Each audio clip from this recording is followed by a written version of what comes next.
All right, friends. This is where I'm at. I got a toddler napping about a room and a half that way. It's a hallway, a couple of doors, very loud white noise machine. So, you'll excuse me if I'm using my good night NPR voice for stretches on today's show. But I will do my best. I don't think you guys care how loud I am as long as I get to all the content. So, hi, everyone. This is the weekly lineup show, normally hosted by the great Joe Orrico and our director of content, also the great Dirty Steven Vidovich. But there are 15 games coming up tonight, and so they're pounding away on that stuff. So you guys got stuck with me as I slow roll my way into the start of this show. What we're going to be doing on today's episode is first a quick look at the calendar, because it is still the weekly lineup show.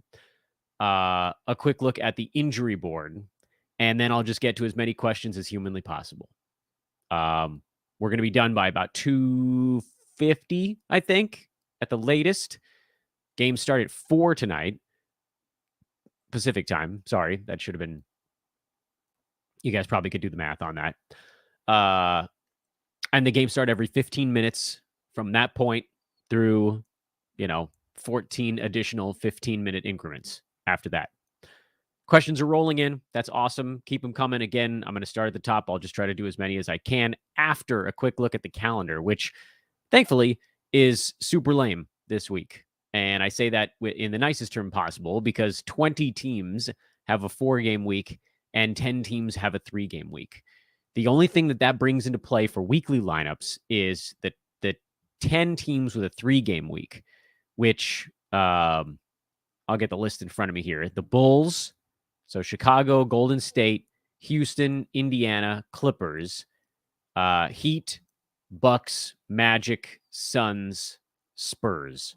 Those are your 10.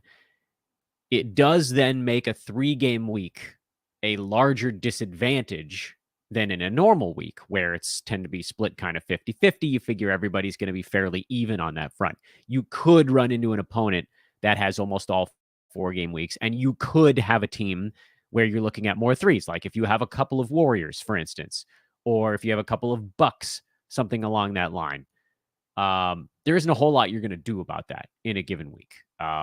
You're making the same general decisions as before. What you tend to want to operate on, and this is good rule of thumb for those of you that are dealing with weekly lineups on a regular basis. Typically in a 2-game week, when the rest of the calendar is pretty standardized, you don't want to start anyone that's outside the top 50. In a week like this one, where you don't have any 5s and you don't have any 2s, you're pretty much just making a call on the last couple guys on your bench. Like if you have a top 100 dude with 3 games and you have like a top 120 guy with 4 games, my best suggestion there would be look at the minutes you expect them to play over the course of a week, look at their normal stats, take a quick look at opponents, and then just run the math. Because at that point, you're like, all right, here's what this guy's averaging in 3 games times 3. Here's what this guy's averaging in 4 times 4. Make the call that way. This is allowing us, thankfully, because the schedule is, again, super boring this week, to go straight into the weekly injury report, which I like to start at the top, basically players ranked in the top 200, and just look at the guys that are either out or game time decisions and what sort of stuff you're going to be dealing with. Anthony Davis, probable for the game in Utah tonight, so keep him in your lineup.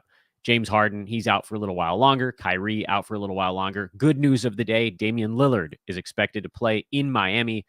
That is part of, I believe we said the Blazers have a 4-game week, so that's fantastic. They do have a back-to-back in there. I expect him to play in it because this is not related to the injury that he was coming off of before. So obviously get him fired up. Giannis is back after a rest day, so no fear there. Bradley Beal in protocols. This is actually kind of a tough one because the Wizards do have a 4-game week, and 2 of those games are over the weekend. They go Saturday, Sunday to finish out their 4-game week. We haven't had to deal with protocol stuff very much because COVID has dramatically ramped down prior to I guess we had this like Omicron last winter, and then we had the BA4, BA5, like very slow, shallow crescendo. But, you're not getting these big, everybody gets it kind of waves right now. Maybe we will in the winter, and maybe we'll get a better idea of what the protocols actually mean at that point. But effectively, he's going to have to test negative twice. That's still what this is all about. So he's got to get the symptoms to go away. He's got to test negative. He missed a game yesterday, meaning my expectation is that he's going to miss a week. So could he get back for one, maybe both of the games over the weekend? Yeah. But if you're talking about one and a quarter is probably the way you're grading that out, that's not enough. I would bench Bradley Beal this week. Siakam is a bench. Embiid is in lineups. Again, they do have a back-to-back over the weekend. So you're looking at a 3-game week for Joel. But look, when he's right, he's a first-rounder. So you get him in there for a 3-gamer. That's pretty easy. For Rudy Gobert, same kind of story as Bradley Beal. You're talking about someone who's probably back by the end of the week. Over the weekend, they don't have a back-to-back. So my expectation is that he misses the games today, Wednesday, and Friday. Luckily, with today, you're not going to lose a game played because you're in overflow mode with all 30 teams going tonight. But like that also works in the other direction. If you started him this week, you sort of don't win anything by taking a 0 today because you could have replaced him. So that's a little rough. So I would bench Rudy Gobert as well.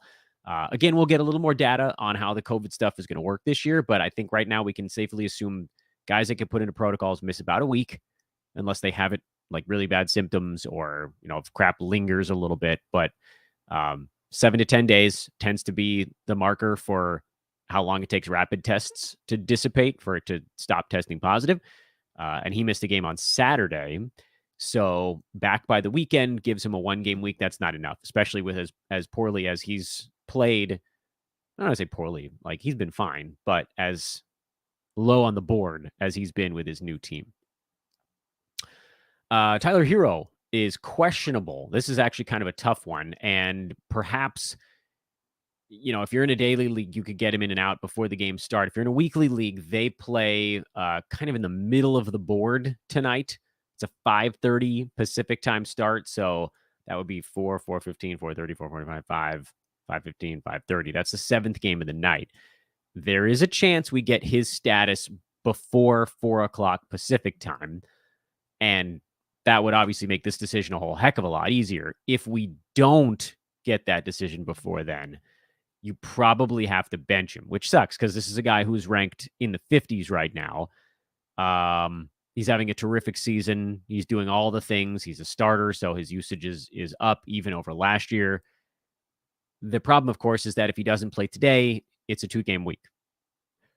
Because the Heat are one of those teams we talked about that only has 3.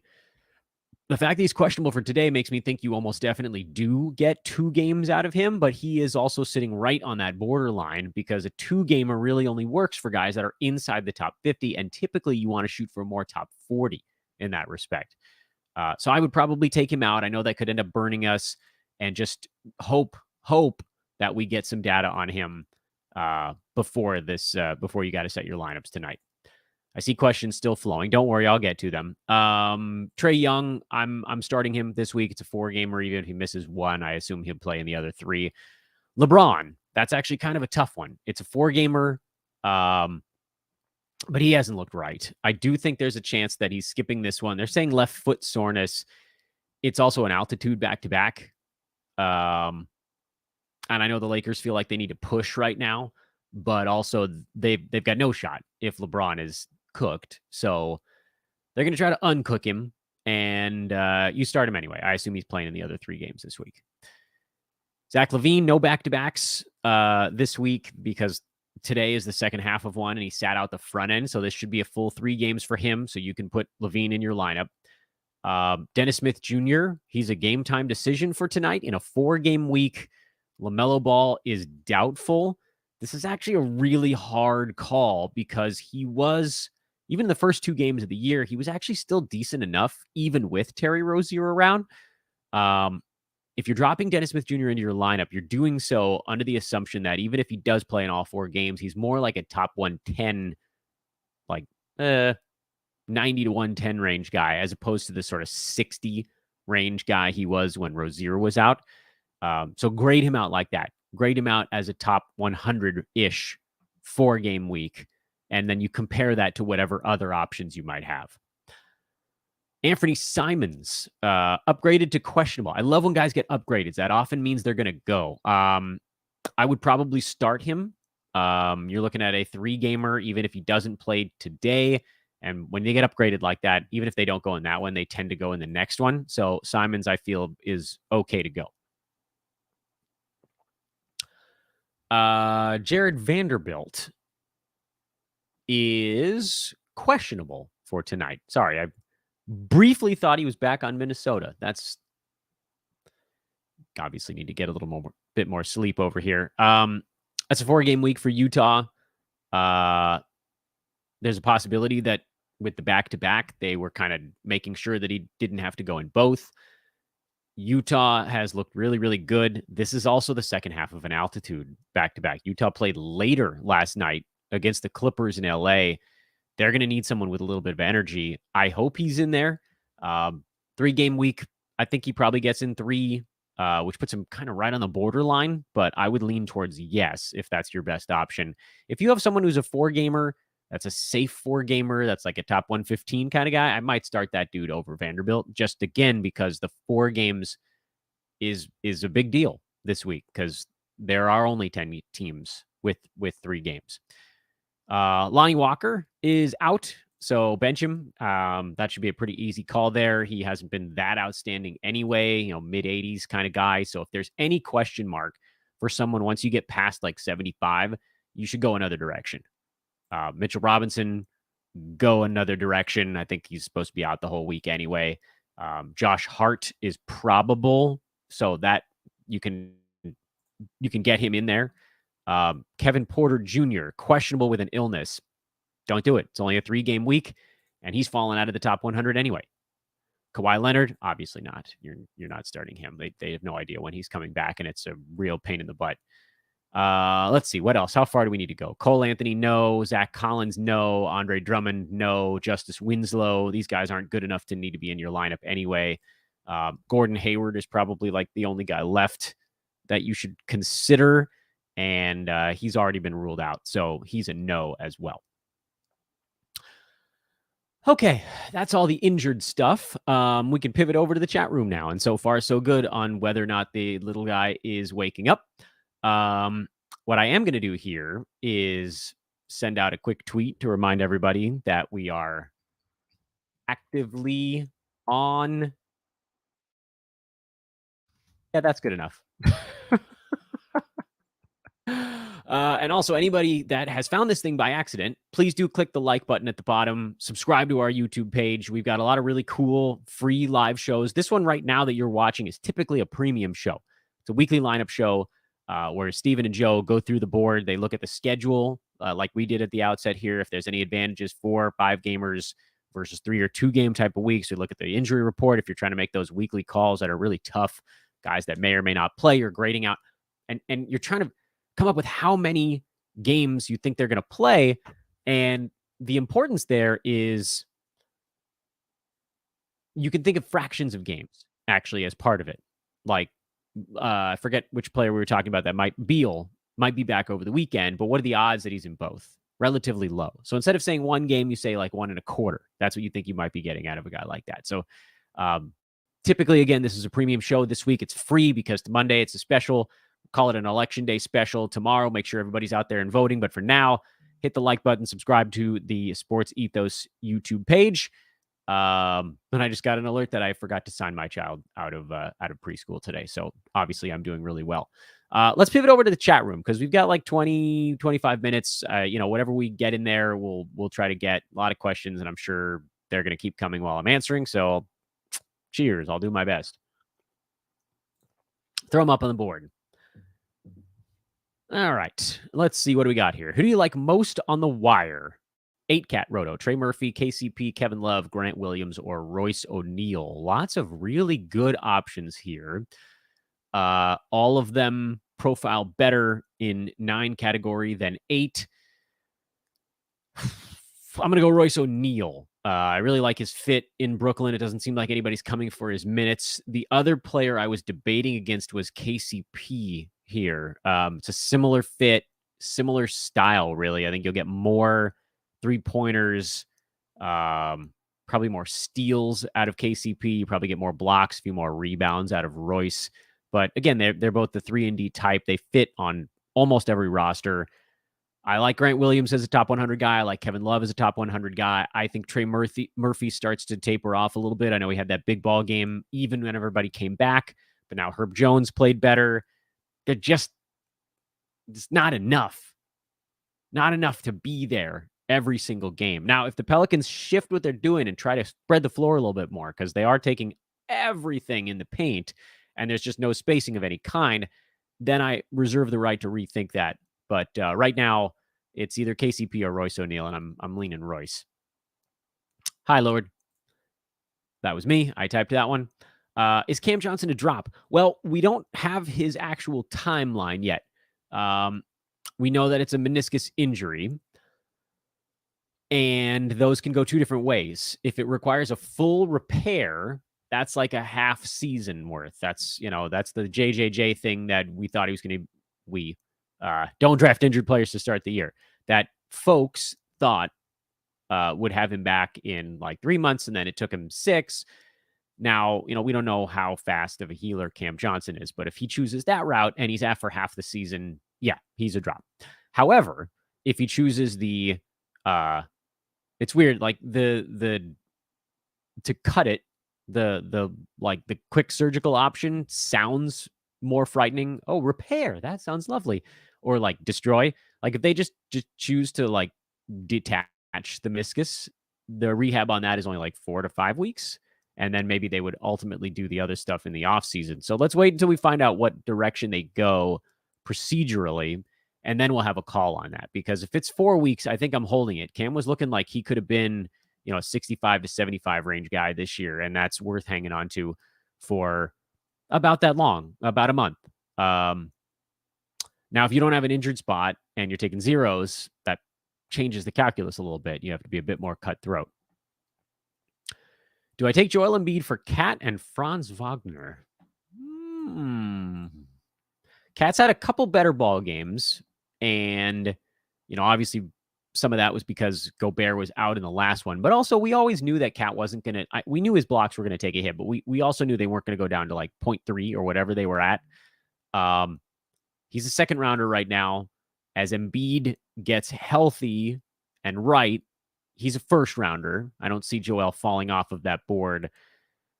But you're also looking at a health thing here. Cat played, what was it last year? Like 8 more games than Embiid over the course of this. Cat was 74. Embiid was 68. So 6 more.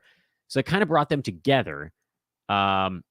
With Cat tapering off in his per game output, I think I would lean to Joel Embiid here.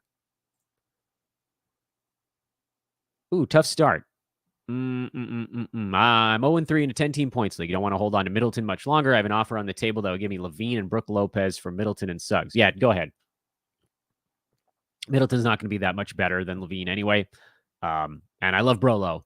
Brolo's better than Suggs by a lot. Like a lot. Because Markelle Fultz is waiting in the wings. Cole Anthony will come back at some point. I think there's a very real chance that Suggs is not a fantasy value like 2 months from now. Levine and Brook Lopez will be all season long decent to good to maybe better than good fantasy values. And I know Middleton's probably the best player in that mix, but it might be a week. It might be 2 weeks. You got to get some wins now, and those guys are pretty good. I traded Jalen Green. Oh, in Houston, Jalen Green for Kyrie. Oh, wow. And I traded Jalen McDaniels and Franz for Michael Porter Jr. I love him. It's a fleecing. Jalen Green is a scorer. He's your prototypical shooting guard stat set. If things are not going his way, shooting guard stat set guys, which is like points, threes, and free throw percent, that stuff just falls right off a cliff because there's nothing holding it up. There aren't rebounds to hold it up. There aren't assists. There aren't steals. There aren't blocks. Nothing. There's no floor. If the key stats aren't there, anvil. I personally think Kyrie's back in 3 games. Seems like he does want to get back out there. I don't know. Like, I don't need you guys yelling at me about who wrote his apology. He okayed it going out. That's the important part. That was step one towards getting back out on the court. We don't know what's in his heart. A lot of players speak highly of him. He apparently wants to be a role model. I heard Nick Friedel talking on ESPN radio a couple mornings back about how he'd talked to Kyrie long before this stuff happened, and he knows that Irving is very concerned with how children look up to him, especially in his own community. And yes, obviously you've done a bunch of damage. So again, I don't want to start a whole firestorm with this live YouTube thing, but I think he's back in 3 games or shortly thereafter. So huge win. Jalen McDaniels in Charlotte, he's not even going to be getting full minutes once that team gets healthy. And then Franz log jammed up for a guy who's top 50. Huge. Beal for Paul George. I love it. Yeah, you've turned a guy who's outside the top 200 into a dude who might be a first rounder. You turned a pair of mildly overperforming and underperformers for a top 50, and then you turned a 30 something into a 20 something. There's nothing to dislike about that. Punting points, traded Jeremy Grant for Royce O'Neal. What's your take? Yeah, I mean, if you're punting points, that makes a lot of sense. The one thing I want to mention about trading when you're punting is you're trading from a position of power because you can take on guys that other teams don't value as highly. Problem is, and this isn't really the case here because Jeremy Grant is not, I don't think, going to be that great this year. Don't negotiate against yourself. Try to go get a guy who's equal value to the guy you're trading away at that moment, but just fits your team better. In this case, you're actually trading up. O'Neal's been better than Grant. So yeah, like it. Thanks, Blake. Hey, did you see my when I used that YouTube clip from Super Smash TV? That was like a love letter directly to you. Hi, too early to grab Markelle Fultz. Depends. Which is the worst answer ever. I would say yes. I'm going to assume that you're not stashing. So when you say grab, you mean just grab him and take zeros? Then yes, the answer is too soon because we don't even know what his job is going to be. Is he behind Suggs? Is he in front? How often is he running the offense? I am actually kind of excited about Markelle Fultz this year, but until we actually hear him truly getting closer, then yes, it's a little bit too soon to take zeros. No. Don't do it. What's the term? Phantasm, I think, is the term. What does that actually translate to? Like an apparition? Yeah, I don't think he's real. I don't think Jonathan Isaac. I know there was a news report that came out today that was talking about him playing some 5-on-5 and being ready to play 10 minutes per ball game. They're going to go so slow with him, and he's going to fall apart again. So, no. Traded Harden, Gobert, and Wagner, and Jalen Smith. Oh my God, a 4 for 3. Curry, OG, and Vanderbilt. Why would that other team do such a thing? Curry is the number 1 player in fantasy sports right now. And you got Steph, and OG is a second rounder right now. So Harden, you turned into a healthy player who's doing better. Gobert, you turned into a player who's not in protocol is doing better. Jalen Smith, you turned into a better rebounding version of himself, and all you had to do is throw in Franz Wagner. This is a thieving. That other team should be fired out of a cannon into the moon. What is the minimum value player I should wait for with my first priority waiver spot? It doesn't matter. You know your league better than I do. I'm in leagues where waivers get used often. Somebody really good typically is not just going to float in there. I would say, 75 or better would be the target, but frankly, you could go for 90 or better because they just these guys that get dropped, they don't tend to be that awesome. Every once in a while, you get one, but you probably end up using it on a guy who you think is going to go higher that doesn't. So I don't know, 90. Is JJJ coming back soon? The answer is probably. Brandon Clark was talking during a post-game interview about how he's getting closer. So this would actually be a really good time to buy on JJJ because I don't think everybody saw that news. Should we stash Time Lord? No, I think he's coming back in January. That's a long freaking time from now. I don't want it. Yep, we got that one already. Double post. Let's see. What is the... Oh, this would be my left shoulder here.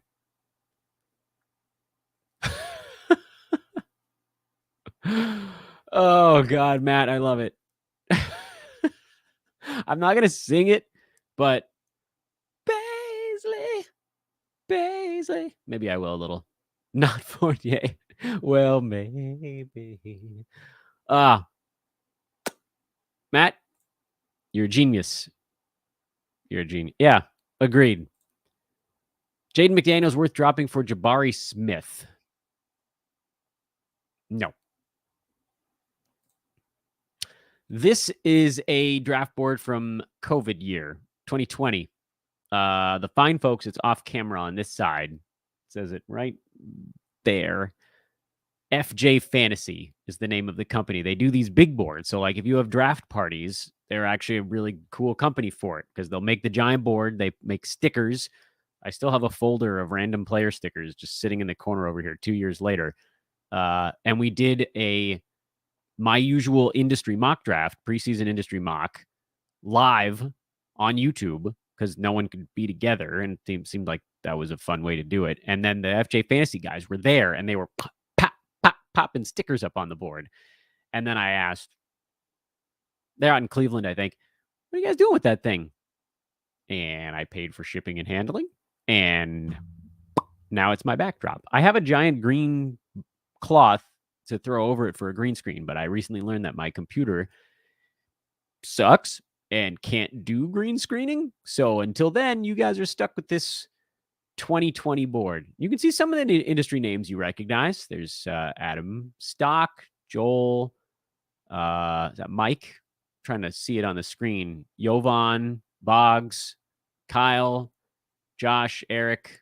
Who the hell's under that thing? I can't see the name. There's a time. You guys can see it. There's like a little, on my computer screen, there's a timer that's blocking the names over there. But you can see, is that Adam also in the corner? Yeah, I think so. Look at where everybody was going. Doesn't look that different, does it? Although I will point out right behind me, Jokic. This was not the beginning. Anywho. Yeah. Okay, here we go. Melton and Embiid for Paul George and Jalen Smith. Melton side. Do you think KD is a sell high? No. He's a beast, man. He's a beast. If you guys have been listening to my pod this offseason, KD was my favorite first-round pick. He was the one I laid out for anytime he got to me. Second, third, fourth, fifth, sixth, seventh, whatever. I went KD. And I know he's kind of hard to build around, specifically on the head-to-head side, because he's just so good at so many things that you're like, well, what should I lean into?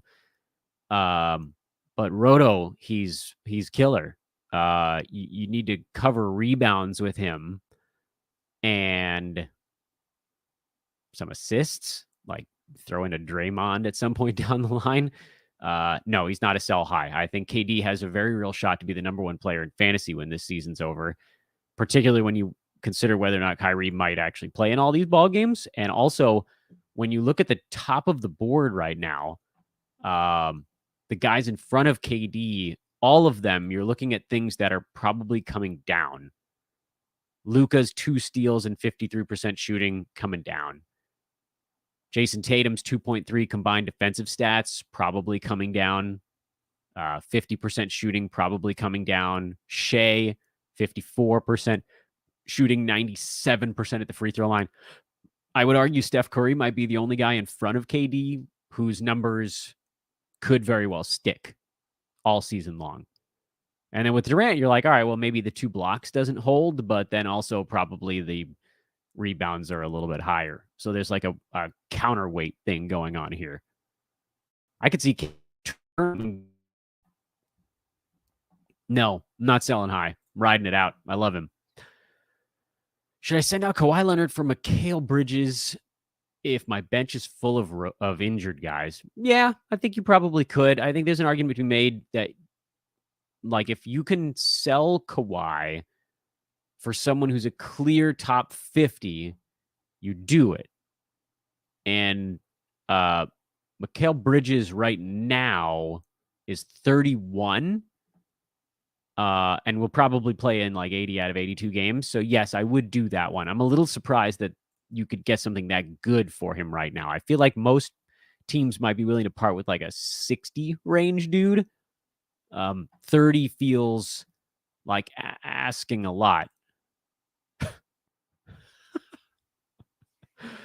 If you keep putting them in the chat room, Matt, I'm going to keep throwing them on the damn screen. What is the role for Kelly Oubre when the Hornets are back at full strength? I think he's going to be a gunner, pretty much what he is right now. You know, he's not like ball handling, so it's not like the assists are something that's going to disappear. He just doesn't have them to begin with.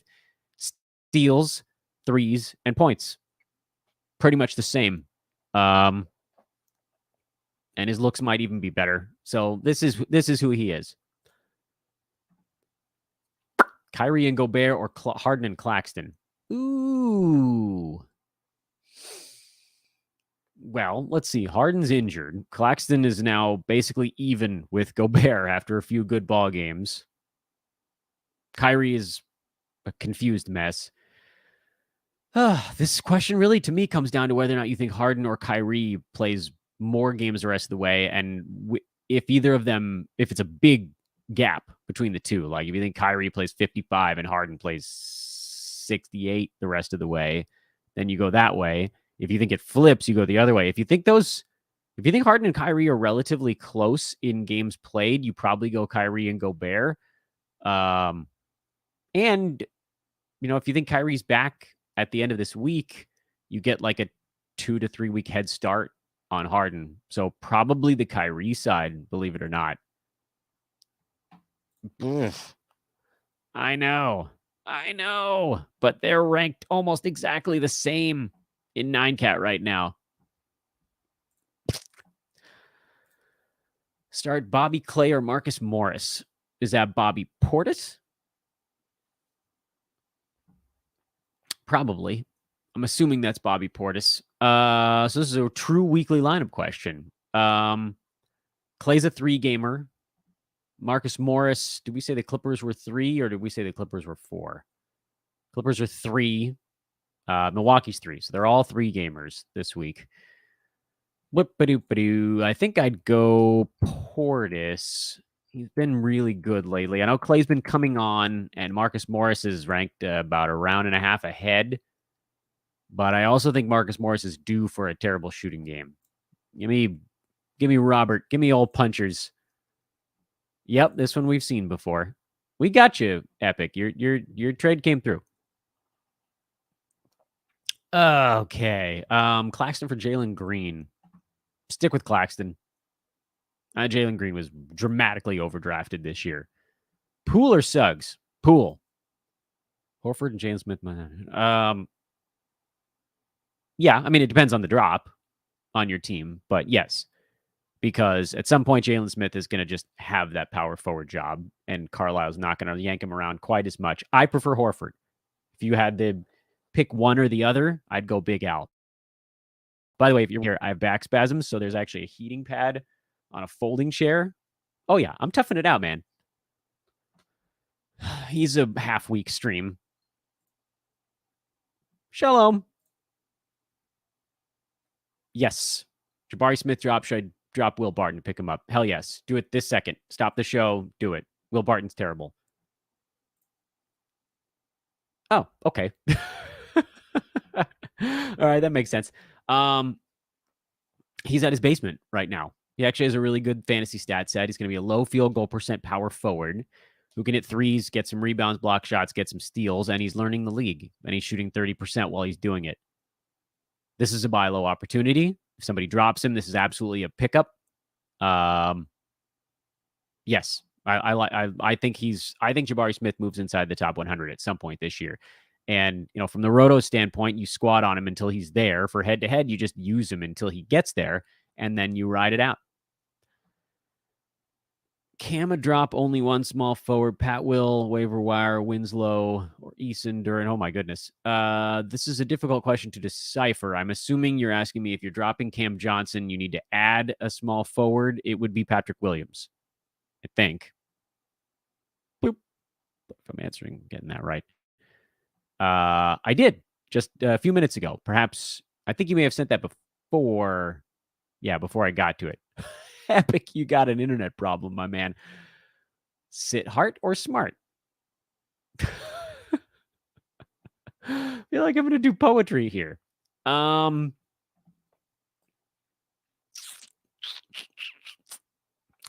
a good one. 4 gamers for both. You know what? Let's dive a little deeper on this one. Let's find out who the actual opponents are for the two teams. Boston has Memphis, Detroit, Denver, and Detroit again. So 3 really nice offensive games. And the Blazers have the Heat, the Hornets, the Pels, the Mavs. All of them on the road. I'm going to go. Let's start smart. Start smart, not hard. Want to do like a Happy Gilmore sequence where we rhyme a bunch of things? Let's see. Bench 1, Jalen Smith, Isaiah Jackson, LeVert, and Slow-Mo. I am benching Jackson. He's stuck behind Miles Turner. The Jalen Smith stuff feels like it's based entirely on how he's playing on a given night. So, maybe someone slaps him across the grill, wakes him up. He's still starting. LeVert's starting. Slow-Mo's going to start while Rudy's out. Jackson's the only guy there who's squeezed into 16 bench minutes. So I will bench Isaiah Jackson. No. Again. Oh, you just need to find a sleeper who's top 75? Yeah. Good luck with that. Doesn't work like that, man. There might be some guys that are for a week. Slow-Mo's going to be top 75 for a week. We got a whole bunch of super streams coming up, but rest of season, yep, use it on him. 9-cat. Yep, we got that one. Okay. Okay, here's a new one. Head-to-head. Most categories wins. 2 utility spots remaining for tonight/week. Giddy, Cam Thomas, Julius Randle, Jabari Smith Jr., Jalen Suggs. Which 3? Oh, I thought it was going to be 2. Randle in. Giddy in.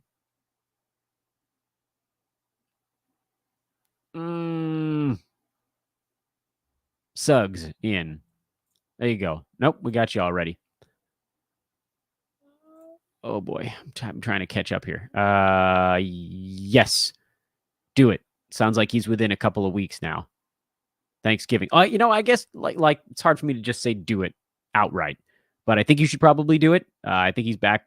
I think he's playing within the next 2 weeks, but you might lose those 2 weeks. So I don't know. How long can you squeeze this? Could you pick him up on like Thursday and maybe not get creamed this week? Or do you have to do it on Monday?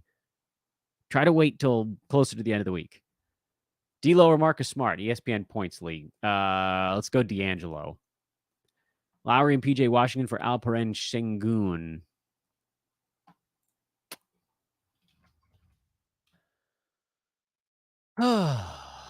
Well, let's see. Lowry's ahead of Şengün right now, but by all accounts, that probably won't last the whole year. PJ Washington is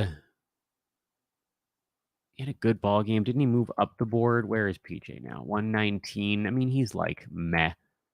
Lowry, I'll go Şengün on this one. No. Breaking out is the wrong term for it. I think he's just going to be useful, and especially games where someone sits. You're welcome. I think we did this one. Oh, yeah. No, you're not doing that. Punt build. Is Caruso worth grabbing? Punt points. No. His big games come when someone's sitting. Yes. They're going to have to. They can't just throw this season away. And plus, Miles Turner is actually a really good trade candidate anyway, because this is a contract year for him. So if the Lakers trade for him, they would then have the rights to re-sign him to take them over the cap.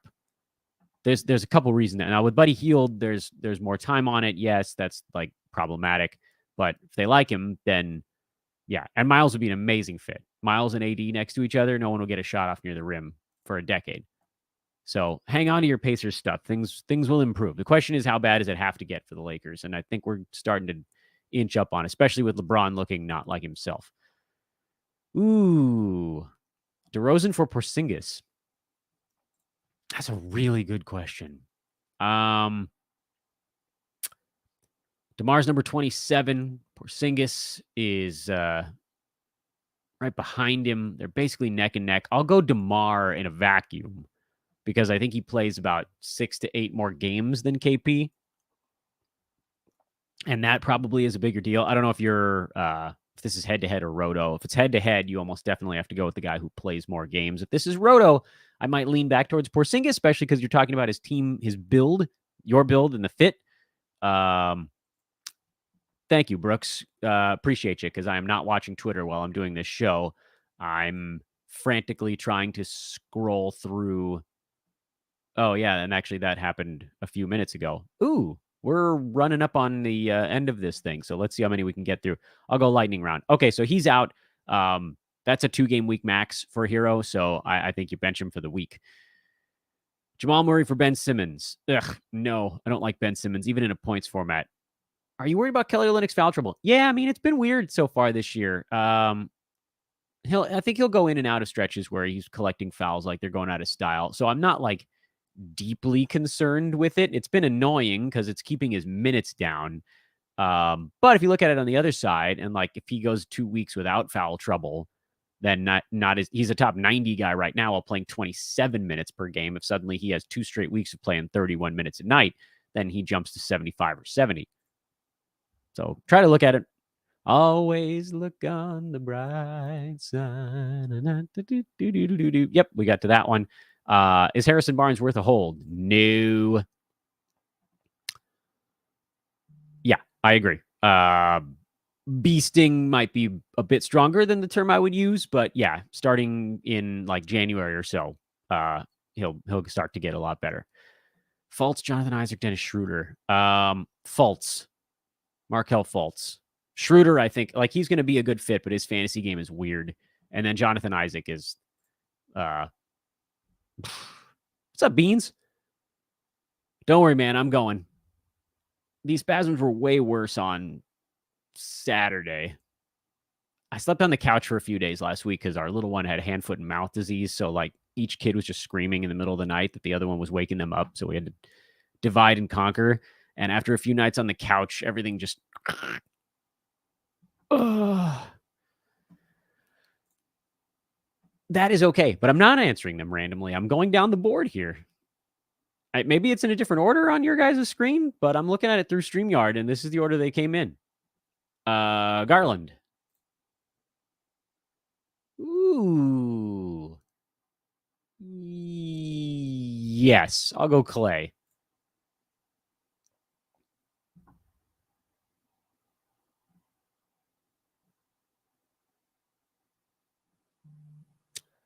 This is a song I'm not sure I even know.